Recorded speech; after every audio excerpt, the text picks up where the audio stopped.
Hello বন্ধুরা, কেমন আছেন? আশা করি সবাই ভালো আছেন। বন্ধুরা, এবার প্লাস্টিক কারখানায় আগুন লেগেছে, এরকম একটা বড় আপডেট আমাদের সামনে আছে। আমরা জানি কিছুদিন আগেও কিন্তু আগুন লেগেছিল, আর তার জেরেই কিন্তু বহু মানুষের প্রাণও হারিয়েছিল।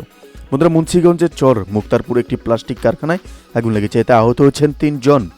বৃহস্পতিবার রাত 8:30টার দিকে এই অগ্নিকাণ্ডের সূত্রপাত হয়।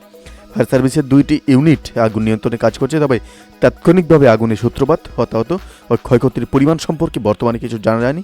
তবে বিস্তারিত পরবর্তীতে আরও আপডেট এই নিয়ে আসবে।